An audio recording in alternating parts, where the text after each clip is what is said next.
Shalom à tout le monde. Shalom. Que le Seigneur vous bénisse. C'est un plaisir d'être là au milieu de vous. Le deuxième jour et nous croyons que le Seigneur va nous bénir. Que le Seigneur vous aide à comprendre qu'à chaque fois que vous vous réunissez pour élever le nom de Jésus, Jésus ne cesse de rajouter une portion de la considération et surtout de la bénédiction.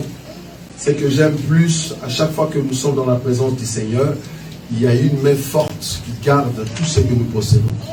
Parce que Dieu est tellement fidèle dans tout ce qu'il fait. Amen. Que Dieu vous bénisse. Nous allons continuer notre enseignement. Mais avant de continuer, j'ai quand même aimé l'intervention de notre frère Lionel Chémou.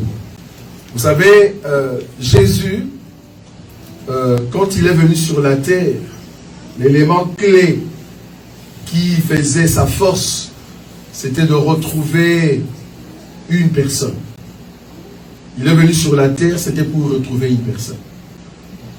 Il est venu auprès des Juifs, les Israélites, mais le Juif n'avait pas un cœur pour recevoir le Seigneur. Alors c'est pour cela qu'il est parti auprès de Pierre, les gens qui n'avaient pas de qualité. Vous voyez? Je me rappelle d'une parole, il a dit, les oiseaux du ciel ont des nids, et les renards, ils ont des tanières, mais cependant le Fils de l'homme n'a pas un endroit où mettre sa tête. En réalité, Jésus cherchait une chambre. J'aime beaucoup cet homme de Galilée. Il cherchait une chambre. Mais pour avoir cette chambre, ce n'est pas une chambre d'hôtel. Pour trouver cette chambre, là où il doit se reposer, il fallait payer un prix. Et le prix en question, c'était sa mort à la croix. Or, pour payer le prix et avoir cette chambre, parce qu'en réalité, dans le ciel, il a beaucoup de place. Lui-même a dit, dans le ciel, j'ai beaucoup d'endroits, il est avantageux que je puisse m'en aller et vous préparer une place. Donc en réalité, il n'avait pas besoin d'une place. Mais la chambre en question, le lieu en question qu'il cherchait, c'était au fait la femme prostituée. Amen. Une femme qu'on a déjà condamnée. La loi l'avait déjà condamnée. Elle ne peut pas vivre parce qu'elle a commis l'adultère. Elle a commis l'adultère avec qui? Avec un autre homme. Parce que l'adultère veut dire que tu as commis le péché, l'adultère avec un autre homme. Maintenant, Jésus étant Dieu, si on tue cette femme pécheresse qui a commis l'adultère, moi je vais dormir où? Alors Jésus va crier. Il va dire, ok, si je reste au fait dans ce corps, c'est pas possible. Je dois m'abaisser. Tu vois le mouvement de s'abaisser. Le fait qu'il s'est abaissé, c'est parce qu'il veut prendre un corps. C'est ce que le bien-aimé a dit. En prenant un corps, il s'est préparé pour trouver une chambre. Il s'est préparé pour prendre une chambre. Et quand l'écriture est entrée dans la terre, là nous voyons en fait la création. Parce que la Bible dit, Dieu pour former Adam, il a d'abord formé la terre. Vous voyez ça? Donc Jésus n'a pas pris toute la terre d'Israël. Rien que le morceau qui était devant lui. La Bible dit dans Genèse, Dieu va maintenant souffler dans le corps d'Adam et l'homme devient un être vivant. Le souffle en question qui sort de Dieu, c'était l'écriture qui était dans la tête de Jésus et qu'il a mis sur la terre. Amen. Amen. Et c'est de là, comme Adam est devenu un être vivant, la terre a reçu la parole. Maintenant, vous tous ici qui allez condamner la femme, si vous n'avez pas péché, alors il faut tuer cette femme. C'est-à-dire Jésus, qui est maintenant la parole, qui a pris corps, qui a pris au fait la forme de la terre, il est là juste pour accepter maintenant vos pieds. Tout le monde a regardé et dit, mais non, attendez, nous avons de péché. C'est vrai, cette femme est comme nous. Alors la seule, parce que le but ici, vous tous, c'est lui qui n'a pas péché. Jette la première pierre. Donc nous tous, nous avions péché, même la femme. Alors comme nous avons péché, nous ne pouvons pas lancer la pierre contre un ami, une amie qui a péché comme nous. Il faut rechercher une personne qui n'a pas de péché. Ça, tu n'as pas vu. Parce que la pierre, moi j'ai péché. Bon, je vais lancer à une femme qui a péché. C'est mon ami, nous sommes dans des péchés. Mais j'ai quand même délancé la pierre. Alors lancer ça à une femme qui a péché, ben moi-même je suis condamnable. Alors je veux chercher quelqu'un qui n'a pas péché. Comme ça je veux lui lancer la pierre. Or la seule personne qui n'avait pas péché, c'était la terre. Et c'est comme ça qu'ils ont dit, ok, comme on ne lance pas à la femme, nous allons lancer à la terre. C'est comme ça que la Bible dit, le châtiment qui nous donnait la paix est tombé sur lui. Parce qu'il n'avait pas péché. Donc Jésus est mort à la croix à cause de nos péchés. Il n'avait pas péché. Que Dieu te bénisse. Nous allons prendre nos Bibles, Apocalypse. Apocalypse. Apocalypse. Apocalypse chapitre 6. Nous allons continuer notre enseignement sur les 7 sceaux. Apocalypse chapitre 6. Et après ici, nous aurons le temps de faire un service ministériel. Je suis dans le livre... Ah, tout ça on avait déjà terminé. Je suis maintenant dans Apocalypse chapitre 8, c'est ça. Apocalypse chapitre 8, excusez-moi. Je prends le premier verset, c'est ici qu'on a terminé hier. Le premier verset nous dit ceci. Quand il ouvrit le 7e sceau, il y eut dans le ciel un silence d'environ une demi-heure. Et je vis le 7 anges qui s'étiennent devant Dieu, et 7 trompettes leur fut donnée. Et un ange vint, et il s'éteint sur l'autel, ayant un encensoir d'or. On lui donna beaucoup de parfums, enfin qu'il les offre avec le prière de tous les saints, sur l'autel d'or qui est devant le trône. La fumée des parfums monta avec la prière de saints de la main de l'ange devant Dieu, et l'ange prit l'encensoir, le remplit du feu de l'autel et le jeta sur la terre. Et il y eut de voix, le coup de tonnerre, des éclairs et un tremblement de terre. Parole du Seigneur. Comme nous avons dit hier que le 7 sceaux, s'il faut donner de grandes lignes de cet enseignement, nous avons dit que ce sont des événements qui ont commencé à se dérouler depuis la croix, et ça va aller jusqu'avant le millénium. Ça va aller jusqu'avant le millénium. Pourquoi? Parce que ce sont des événements qui vont se suivre jusqu'à ce que notre royaume sera établi sur la terre. Nous avons dit qu'au temps de la grâce, les temps de la grâce commencent à partir de la croix jusqu'à l'enlèvement. Pendant les temps de la grâce, nous avons les 4 premiers cavaliers, c'est-à-dire les 4 premiers sceaux. Pourquoi les 4 premiers sceaux? Parce que l'Écriture nous a dit que le 4e être vivant qui est venu pour annoncer au fait le 4e sceau, le 4e être vivant est identifié à un aigle qui vole. Quand on parle de l'aigle qui vole, c'est un aigle qui va préparer le peuple au fait à monter ou à rentrer à la maison. C'est comme ça que nous avons dit. Et nous avons dit que les 4 premiers cavaliers, ce sont des calamités qui vont s'abattre. Il y a déjà d'autres qui sont sur la terre, mais ce sont des calamités qui vont s'abattre sur la face de la terre, et que tout homme qui n'a pas Jésus, qui n'a pas le Seigneur, va passer très mal sur la terre. Donc aujourd'hui, si tu entends la voix du Seigneur, il faut te préparer pour rentrer à la maison. C'est ce qu'on a dit. Et nous avons touché le 5e sceau, pour dire que le 5e sceau, c'était en fait la partie où il y a des âmes qui crient. Les âmes crient sous l'autel. Nous avons dit que ces âmes-là, selon le Lévitique, c'est le sang. C'est le peuple qui ont été tués. Tués pourquoi? À cause de l'évangile. Mais ça sera après. Ça sera après l'enlèvement. Pourquoi? Parce que ceux qui sont tués avant l'enlèvement, mais la Bible déjà nous dit qu'ils seront ressuscités. Nous allons monter ensemble avec eux. C'est-à-dire que ce soit de Pierre, de Jean, de Jacques, ces gens-là, ils attendent l'enlèvement. Nous allons monter avec eux. Mais ici, dans le 5e sceau, on voit les âmes qui crient. Qui crient.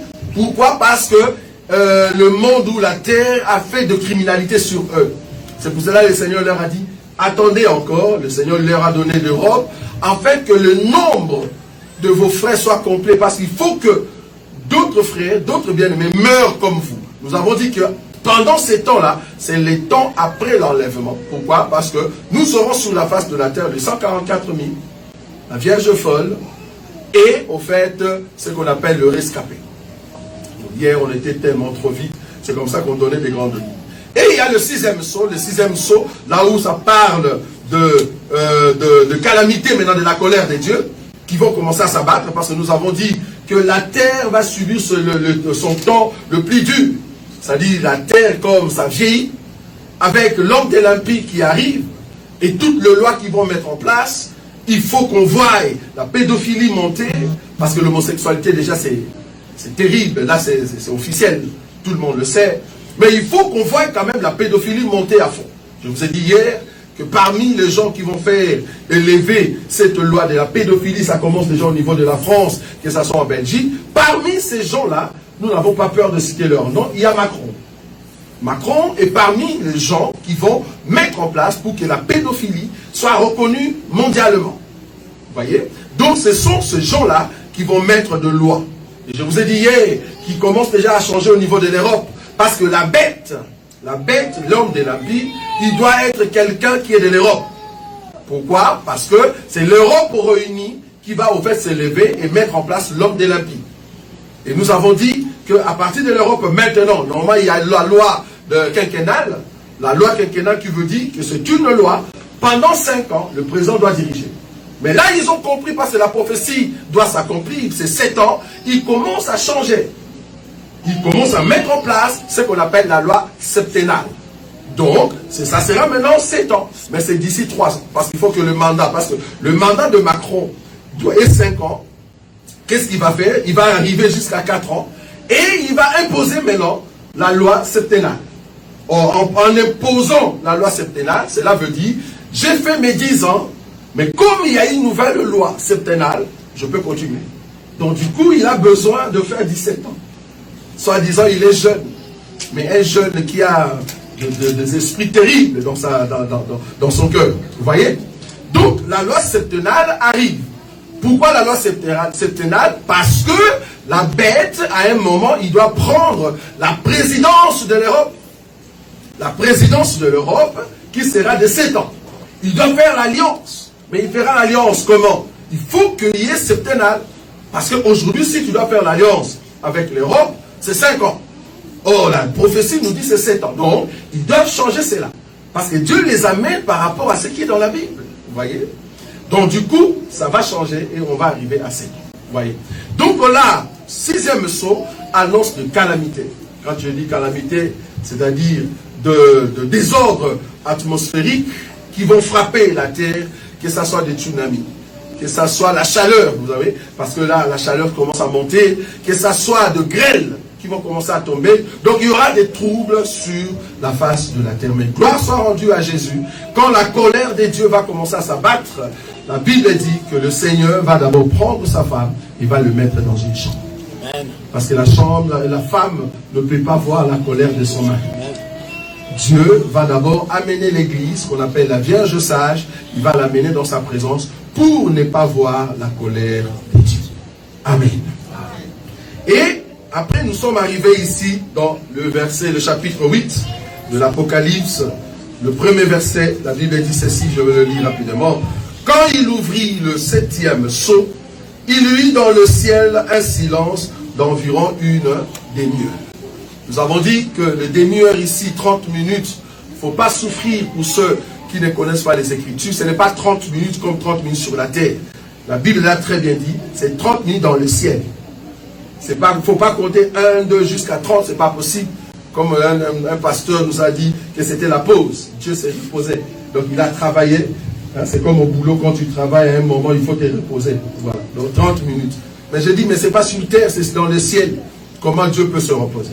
Et nous avons répondu hier par rapport à cette écriture dans ces Apocalypse chapitre 15. C'était 15? 17. Voilà. Apocalypse chapitre 17. Le verset 12. La Bible dit ceci. Apocalypse chapitre 17, le verset 12. La Bible dit: les 10 cornes que tu as vues sont 10 rois qui n'ont pas encore reçu de royaume, mais qui reçoivent autorité comme roi pendant 1 heure. C'est pas que c'est seulement 1 heure, 1 jusqu'à 1 heure, ils vont prendre l'autorité. Non. Ici, on comprend que dans la prophétie que Jean voit, il voit que le 1 heure est égal à 7 ans. Parce que la bête aura au fait le temps de son règne pendant 7 ans. C'est au milieu de 7 ans, c'est-à-dire 3 ans et demi, qui va au fait cesser le sacrifice, comme la Bible le dit. Donc les 1 heure, ici divisé par 2, ça fait 30 minutes. Maintenant, il faut voir les 30 minutes là où il y aura les silences. Quand on dit silence, tout à l'heure, il y avait une écriture qui est sortie, que je viens de lire, parce qu'il faut qu'il y ait des prières des saints qui montent devant l'autel d'or. Le silence veut dire qu'il n'y a plus de prière, il n'y a plus d'adoration. Quand est-ce que sur la face de la terre, il n'y aura plus d'adoration? Au fait, c'est pendant la grande tribulation. La grande tribulation, c'est les 30 minutes où il y a un silence. Donc, quand on dit le silence de 30 minutes, veut dire les silences de 3 ans et demi. Après, au fait, le ministère des 2 soins, des 2 prophètes, il y aura maintenant un temps où l'homme de l'impie va, au fait, élever la puissance maléfique afin de tuer tous ceux qui possèdent le nom de Jésus. Et ça sera la grande douleur. C'est comme ça que nous avons expliqué hier. Aujourd'hui, il y a des douleurs. Aujourd'hui, nous avons des tribulations. Aujourd'hui, nous avons des persécutions. Parce que pour aller au ciel, c'est par le biais de la persécution. Mais pendant ces temps-là, ça sera la grande tribulation. Il y a une différence entre la tribulation et la grande tribulation. C'est ce qu'on a dit. Il y a une différence entre la douleur d'enfantement que Ève devait avoir quand elle a été créée et quand elle a péché, la Bible dit j'augmenterai. Quand la Bible dit j'augmenterai, ça devient une autre chose. C'est-à-dire la douleur était là, mais Dieu va augmenter. Quand on dit augmenter, c'est-à-dire je rajoute. Vous voyez? Donc c'est Ève là et en même temps l'Église et en même temps aussi Israël qui va passer par la grande tribulation. C'est ce qu'on a dit. Alors aujourd'hui, qu'est-ce que je peux dire par rapport au 7e sceau? Le 7e sceau, c'est le dernier sceau. Là où il y a la colère de Dieu. Parce qu'il y a d'autres, quand ils lisent, ils pensent qu'en ouvrant le 7e sceau, et puis ils commencent maintenant à nous réciter au fait les trompettes. Il faut comprendre ici que Jean voit une vision. C'est une vision, ce n'est pas une vision qu'il a placée dans ses livres ici chronologiquement. Non. C'est à nous de le placer par rapport à l'esprit. Donc quand on parle des trompettes, ne souffre pas. Dans la Bible, quand on dit trompette, cela veut dire rassemblement et départ. Trompette veut dire rassemblement et départ. C'était les 2 sortes de trompettes que Dieu avait dit à Moïse qu'il devait façonner. Il y a un qui doit sonner sans éclat et il y a l'autre qui doit être sonné avec éclat. Donc ces trompettes-là, c'était pour le rassemblement et pour le départ. Donc quand on parle de cette trompette, on voit que c'est le cri de prophète. C'est le cri de prophète pendant un temps. Et ces prophètes-là viendront pour enseigner les 144 ans. Là, bon, ça sera peut-être prochainement quand on aura maintenant le 7 trompettes de l'Apocalypse. Ça, c'est encore un autre enseignement. Ou soit le 7 coupes de l'Apocalypse, ou soit le 7 tonnerres. Ça, ce sont des enseignements qu'on va avoir prochainement. Donc, pour le 7e sceau, ça commence à partir du silence et ça va aller jusqu'avant le millénium. Pourquoi? Parce que dans la chronologie, permettez que, comme je vous ai dit, que cet enseignement est tellement vaste, on ne peut pas, c'est impossible de donner un enseignement de 7 sceaux en un jour, impossible. Ce n'est pas possible. Donc, ici, j'essaie de prendre de flash des éléments qui peuvent nous aider à comprendre cela. Le 7e sceau commence à partir du silence, c'est-à-dire deuxième partie de la dernière semaine de Daniel, c'est-à-dire le temps de la grande tribulation, et ça va jusqu'avant le millénium.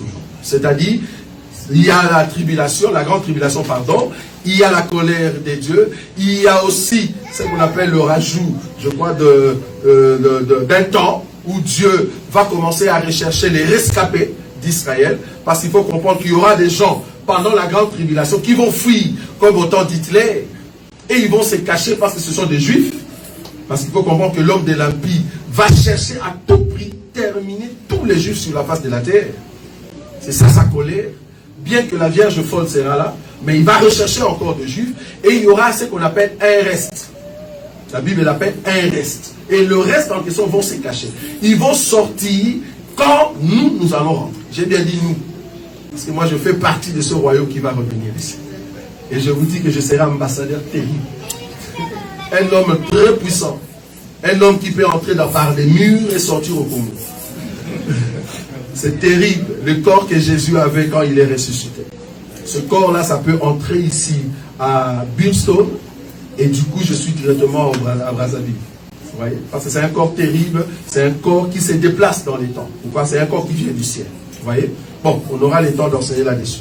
Donc du coup, le peuple qui vont rester ici, d'Israël, qui ont cru à l'enseignement, ce peuple-là, le reste d'Israël, vont rentrer. Et ils verront maintenant, comme j'ai dit hier avant de terminer, ils verront l'homme de Bostra. L'homme de Bostra, c'est qui? Bibliquement parlant, c'est notre Seigneur Jésus, qui est en fait représenté comme l'homme de Bostra, c'est-à-dire quelqu'un qui a de taches de sang. Pourquoi? Parce qu'il vient des carnages. Il a massacré les ennemis qui s'élevaient. Parce que la Bible dit, il faut que la bête et le faux prophète, on puisse le prendre et le jeter vivant dans les temps de feu. Et c'est alors que l'ennemi, c'est-à-dire le Satan, on va le lier pour 1000 ans. Peut-être là-bas que je vais exhorter une personne. Quand tu lis Satan, quand tu lis les démons, ta prière est fausse. Satan, si le Seigneur revenait dans 2 semaines, Satan a encore plus de 1000 ans à vivre. Donc quand toi tu envoies le feu, tu le consumes, tu le coupes, tu prends des machettes, tu commences à couper Satan, même Satan demande à Dieu, Dieu, qu'est-ce que j'ai fait? Dis à tes enfants, ils n'ont jamais compris ton enseignement. On ne peut pas tuer Satan maintenant. Tu ne peux pas lier Satan. On ne lit pas les démons. On ne lit pas les démons. J'ai vu dans une assemblée, là, ils étaient, maintenant, bien-aimé, lève-toi. Nous allons commencer à lier les démons. Moi, j'étais là, je dis, gloire à Dieu. Ils vont lier les démons, donc la terre va devenir un paradis. Ils ont lié les démons de la méchanceté. Ils ont lié les démons des insultes, les démons des mensonges, les démons de la sorcellerie. À la fin du culte, je dis, gloire à Dieu, donc les sorciers ne sont plus là. Mais juste en sortant, nous avons vu des sorciers. Donc j'ai dit, mais attendez, la prière qu'on a fait là-bas, c'était vraiment une prière que Dieu a écoutée, oui ou non? Ils ont lié le premier, ils ont lié le 7, ils ont lié les 14. Mais votre prière de lier les démons, qui les a déliés? Ces démons-là. Parce que c'est les mêmes démons que vous avez liés. Vous avez lié les démons. Le premier, vous avez le même démon. Démon de la sorcellerie. Liez. Faites des mouvements. Ok, c'est bien. Le premier, le 7, le 8. Mais qui les délivre pendant la semaine? Qui? Est-ce qu'il y a quelqu'un qui aide ces démons-là à être libres? Oui. Parce que Dieu, lui-même, quand il est venu dans la chair, il a crié sur les démons. Les démons disent, qu'y a-t-il entre toi et nous? Notre heure n'est pas encore là. Donc tu ne peux pas nous jeter là où tu es. J'ai vu des gens jeter des démons dans le feu. Dans le feu. Donc ils pensaient que les démons vont être consumés. Je me te dire, si tu as Christ, les démons n'ont pas peur de ta prière, de la façon que tu cries. Non, ils ont peur de la personne qui est à l'intérieur. Amen. Le démon va à l'intérieur. Si tu as Christ, si tu as la parole de Dieu, c'est là-bas qu'ils ont peur. Aujourd'hui, nous ne pouvons pas lier les démons. La Bible dit, vous allez les chasser. Parce qu'en les chassant, ils vont partir, ils reviendront. Pour dire qu'ils ne sont pas morts. Et quand ils vont revenir, la Bible dit dans Matthieu, il faut écouter l'enseignement. La Bible dit, ils reviendront. Ils vont voir si tu as l'enseignement. Donc si tu continues dans les péchés alors que tu chasses les démons chaque dimanche, vouloir ou pas, ils vont t'attraper. Tu dois sortir du péché, remplir ton cœur de la parole de Dieu. C'est alors que tu le résistes, alors ils fuiront loin de vous. Toi, tu n'as pas l'enseignement, tu chasses les démons. Tu n'as pas l'enseignement, tu veux chasser les démons. Tu n'es pas rempli de l'enseignement, tu veux chasser les démons. Mais ils viendront toujours. Pour chasser un démon, il faut avoir celui qui est plus fort que les démons. Amen. Or, la personne de Jésus en nous, c'est l'enseignement. C'est l'enseignement. Quelqu'un m'a dit, j'ai le Saint-Esprit. J'ai dit, comment tu le sens? Non, le Saint-Esprit, c'est la colombe, c'est un pigeon. Le Saint-Esprit, c'est un pigeon. Voilà, c'est l'image qu'on donne aux gens. Le Saint-Esprit en nous, c'est l'enseignement. C'est la parole. Quand tu mets en pratique la parole de Dieu, Tu manifestes Dieu sur la terre. Mais si tu n'as pas Dieu, n'espère même pas que tu vas aller à l'enlèvement. N'espère même pas. Pour aller en enlèvement, il faut que celui qui est céleste, celui qui est esprit, vienne rechercher ceux qui étaient là-bas. Israël n'est pas parti à Canaan. Non. Israël est rentré à Canaan. Amen. Il y a une différence entre aller aux États-Unis et rentrer aux États-Unis. Un Américain qui est au Congo, il rentre aux États-Unis. Mais toi, un Congolais, tu veux venir ici, tu ne vas pas dire, je rentre aux États-Unis. Comment? Tu es Congolais? Le Congolais va aller aux États-Unis. Il ne rentre pas. Pourquoi? Parce que l'Américain ici, c'est sa nation. Oh, le peuple de Dieu. Nous allons rentrer au ciel. Amen. Amen. Si tu ne crois pas, je comprends que tu vas aller. Alors si tu vas aller, nous allons te poser des questions. Parce que nous allons rentrer dans notre pays, patrie. Tout à l'heure, je faisais une émission. J'ai dit au bien-aimé, j'ai rencontré un monsieur dans le truc des immigrations pour demander l'asile. Le monsieur était là. Il a donné un nom connu. Un nom référentiel. Du genre George Obama.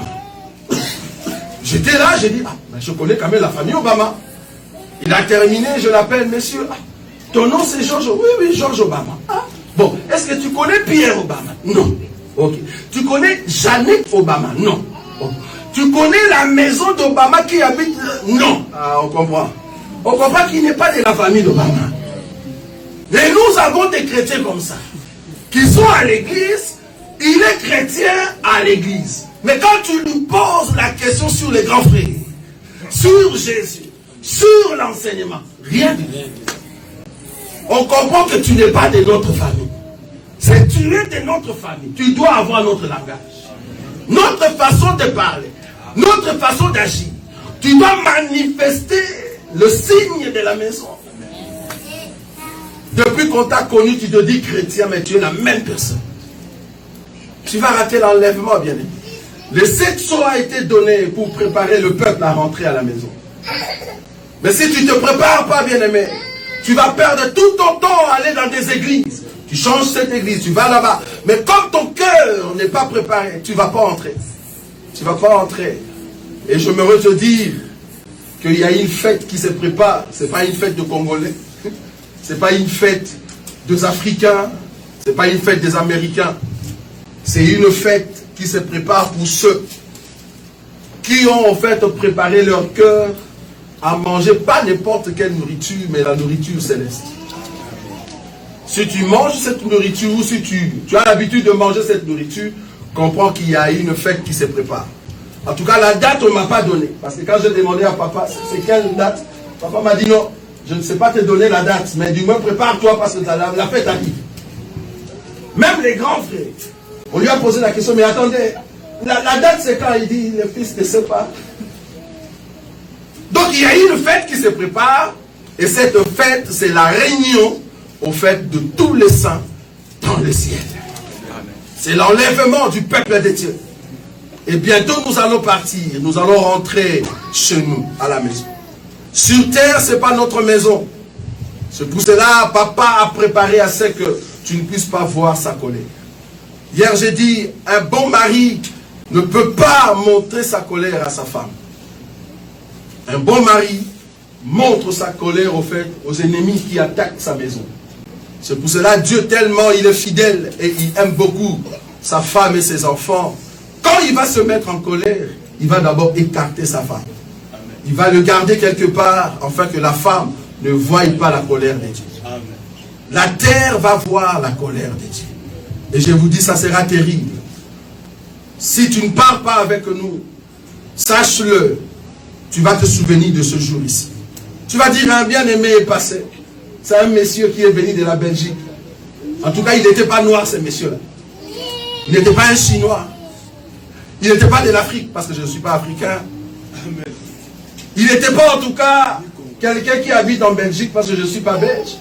Et ce n'était pas un Congolais. Et chose bizarre, ce n'était pas un noir. Parce qu'en réalité, nous ne sommes pas ce que vous voyez. Nous sommes ceux qui sont à l'intérieur. Nous sommes de ceux qui viennent du ciel. C'est pour ça qu'il faut prôner la race céleste. Je prône toujours ça partout où je passe. Le monsieur qui est venu du ciel nous a dit qu'un jour la terre va passer très mal. Et cela va arriver, bien-aimé. Si tu ne te prépares pas pour rentrer à la maison, comprends que ta maison, ça sera ici et tu vas passer mal. C'est pour cela, nous prêchons un évangile qui prépare l'épouse à rentrer à la maison. Je sais que en toi-même, tu ne peux pas. Parce que pour le moment, peut-être tu as encore des problèmes qui dérangent ta foi. C'est tout à fait normal, nous tous nous sommes passés par là. Mais il faut préparer ton cœur à recevoir la sémence. Israël a refusé d'attendre le Seigneur Jésus. Jésus va dire, heureux ceux qui ont soif et faim, parce que le royaume des cieux leur appartient. Mais Israël avait déjà mangé, il n'avait pas faim. Quand le Seigneur a présenté la nourriture, Israël ne voulait pas manger. Mais à nous, il nous a donné cette nourriture parce que nous étions des affamés. Ceux qui ont besoin de la parole de Dieu. Si seulement ton cœur s'ouvre, en fait que cette parole trouve place dans ton cœur, je te dis, tu vas voir que ta vie va changer. Le but de cet enseignement, le but de nos enseignements, c'est de changer l'homme intérieur. L'homme intérieur. Quand l'homme intérieur est changé, l'extérieur change. Amen. Mais si tu vois une personne qui change l'extérieur et qu'à l'intérieur ça ne change pas, comprends qu'il n'est pas de notre famille. Nous appartenons à une famille qui sont changées à l'intérieur par l'enseignement et l'extérieur change. Parce que Dieu a besoin de nous amener loin. Amen. Amen. Que le Seigneur vous bénisse.